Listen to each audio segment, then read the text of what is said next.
પાળી યાદ જૈન સંઘમાં 9 સંતો અને 41 મહાસતીજીઓનું આગમન, દીક્ષાર્થીઓની ડ્રાયફ્રૂટ તુલા વિધિ, શનિવારે વરસીદાન વરઘોડો, કોળિયા વિધિ, આખરી અલવિદા કાર્યક્રમ, રવિવારે દીક્ષા મહોત્સવ। શ્રી સ્થાનકવાસી જૈન સંઘ પાળિયાદના આંગણે 25 વર્ષ પૂર્વે આચાર્ય પૂજ્ય નવીનચંદ્રજી મહારાજ સાહેબના સાનિધ્યે યુવા પ્રેરક પૂજ્ય જયેશચંદ્રજી મહારાજ સાહેબના ઉજવાયેલ દીક્ષા ઉત્સવ બાદ માતા જવનિકાબેન અને દીપકભાઈ ચંપકભાઈ માલવણિયાના સુપુત્ર દર્શનકુમાર 19 વર્ષની વયે તારીખ 2 ને રવિવારે જૈન ધર્મની દીક્ષા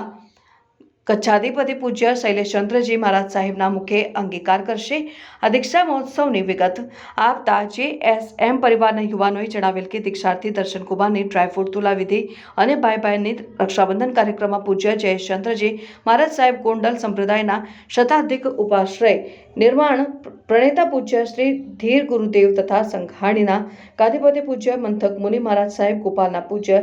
દેવ મુનિ મહારાજ સાહેબ, કુલ ઠાણા 9 સંતો અને બોટાદના પૂજ્ય સવિતાબાઈ મહારાજ સાહેબ આદિ, ગોંડલના ગુણીબાઈ મહારાજ સાહેબ આદિ,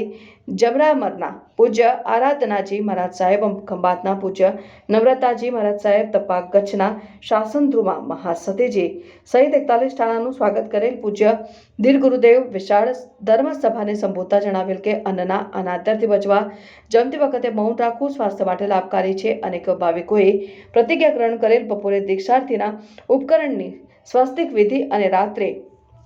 જિનશાસન કસુંબીનો રંગ લોક ડાયરો અભયસિંહ રાઠોડે રજૂ કરી હતી અને આજે તારીખ 1 માર્ચ 2025ને શનિવારના રોજ 8:30 કલાકે વરસીદાન શોભાયાત્રા, દાતા સન્માન અને સંયમ વંદના કાર્યક્રમ અને બપોરે 2:30 કલાકે દીક્ષાર્થીની કોળિયા વિધિ અને રાત્રે 8 કલાકે આખરી અલવિદા કાર્યક્રમ યોજાશે। જોગાનું જોગ પૂજ્ય જયેશચંદ્રજી મહારાજ સાહેબની સંયમ રજત જયંતિ શનિવારના હોવાથી સોનામાં સુગંધ ભળી છે। પાળિયાદની ભૂમિમાંથી પૂજ્ય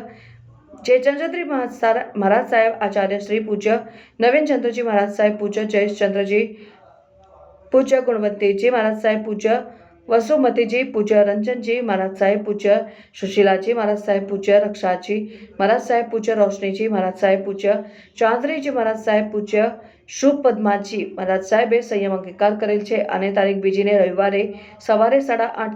8:15 દીક્ષા શોભાયાત્રા તથા 9:15 દીક્ષા વિધિનો પ્રારંભ થશે અને ભાવિકોને દીક્ષા પ્રસંગ ઉપસ્થિત રહેવા અનુરોધ કરાયો હતો।